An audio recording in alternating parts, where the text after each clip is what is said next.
Hey friends, South Park spares no one. And guess what? The Sussexes are back in the line of fire. The new satirical episode, From Royal Highness to Hollywood Lowness, takes us straight to Beverly Hills, where Kris Jenner is celebrating her 70th birthday, James Bond style.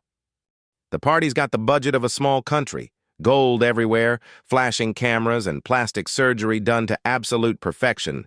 The guest list could double as a page from Forbes.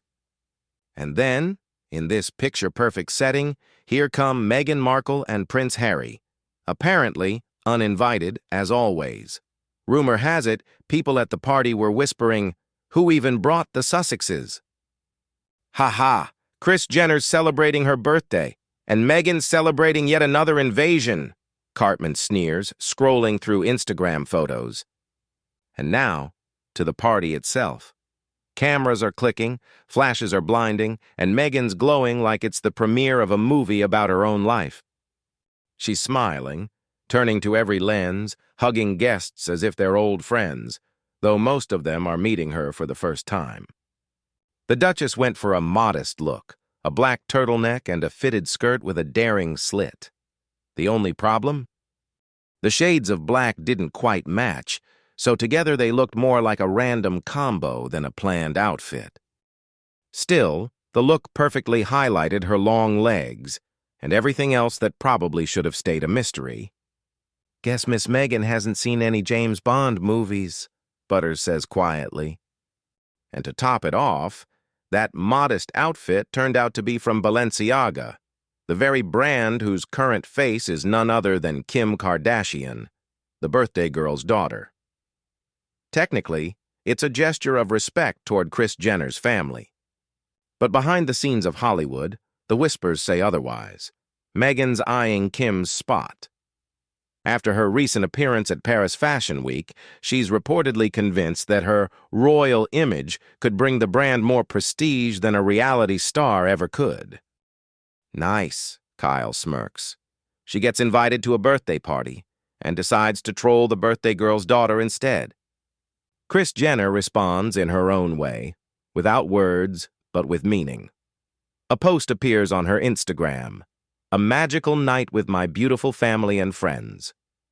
The photos show nearly all of Hollywood, everyone except Meghan and Harry. They're nowhere to be seen, not even in the reflection of a champagne glass. For the Sussexes, that's probably more painful than any criticism, because in Hollywood, just like in South Park, if you've been cropped out of the shot, it means the show went on without you. "Looks like Kris has a filter that automatically cuts out toxicity," Cartman snickers. "Brilliant," Stan nods. "Let's call it the anti-Meghan." Photos of the Duke and Duchess of Sussex from the party did show up, but only 2 days later, and both Kris Jenner and Kim Kardashian posted them not in their feeds, but in stories, the kind that disappear after 24 hours without a trace. Still, Meghan and Harry's photos didn't even make it that long. Kris and Kim deleted them early. Soon enough, we'll probably hear that Meghan and Harry themselves asked to take them down. You know, for privacy. Or maybe it was some kind of fan challenge from Meghan, Butters says innocently. "Whoever managed to see the story, that's the true fan." But let's not forget about Harry. He showed up in a velvet tuxedo with a red poppy on his lapel, the symbol of remembrance for fallen soldiers that people in the UK wear on Remembrance Day. Meghan, however, wasn't wearing one. Later she explained, "They're hard to find in the US." The irony? Just a couple of days before the party, Harry was in Canada, attending events with veterans. He could have easily brought one back for Meghan, if poppies are really so hard to find in Los Angeles. Although that's debatable. Which is worse, not wearing a poppy at all or pinning it to a dress at such a questionable event? "She says poppies are hard to find," Kyle smirks. "Yeah, right. Maybe even Amazon ran out." Harry spent the evening wearing the expression of a man who'd rather be anywhere else. He looked tired, not physically, but as if something inside him had burned out. Once he talked about his new life, freedom, and Hollywood. Now there's no sparkle in his eyes, and no illusions left. Rumor has it, Harry didn't even want to go to the party. It would have felt out of place during Remembrance weekend. But Meghan gave him no choice, reportedly throwing a fit. She was desperate to mingle with the Kardashians and the rest of the star-studded crowd. Kris had invited around 300 celebrities. For Meghan, it was like a kid with a sweet tooth walking into a candy store with her dad's unlimited credit card. Eyes wide, conscience off. And there's Harry, standing by Meghan's side, because that's what she needs him to do. He couldn't bring himself to say no. That night, he wasn't a prince, a veteran, or a father. He was an accessory, part of the picture-perfect image. "Harry, blink twice if you need help," Kyle says sympathetically. And it seems like Harry would have blinked, if he weren't afraid the cameras would catch that too. Even so, the sad prince still drew plenty of attention from the guests. People came up to shake his hand, mentioned the Queen, asked about his service, while Meghan stood a little aside. According to those who were there, she saw the party as her chance to build connections with Hollywood's elite. But things didn't go as planned.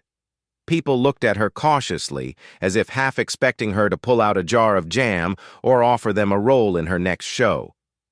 They say Meghan had another goal, to outshine Prince William in the headlines. While he was in Brazil talking about climate change, Meghan was in Los Angeles creating her own media hurricane, announcing her return to acting, teasing a Christmas project, and posing next to billionaires. It all looked like part of a bigger plan, to outplay the palace and remind the world who the real star is. But let's get back to Meghan and the birthday girl. If anyone still seriously believes that Kris Jenner and Meghan Markle are best friends, welcome to the land of fairy tale unicorns. Reality is far more ordinary and stickier, like that very jam where it all began. Once upon a time, inspired by the idea of befriending the Kardashian clan, Meghan sent Kris a gift, a basket of lemons and a few jars of jam from her mythical brand, American Riviera Orchard. The problem? The brand hadn't even been officially registered yet, and rumor has it the name itself was, let's just say, borrowed. Kris Jenner, a woman who can turn any move into six-figure content, responded in her own way, by not responding at all. No thank you. Because Kris isn't Meghan's friend, she's a walking brand, and some random jam just doesn't fit her image. But Meghan isn't used to being ignored, so she took matters into her own hands and posted it herself, like, "Look, I made a gift for Kris Jenner." "Looks like someone wrote a thank you note to herself and posted the screenshot," Kyle snorts. Later, when her agent stepped in, Kris did give a little nod to the rebranded as ever, but clearly that was business, not friendship.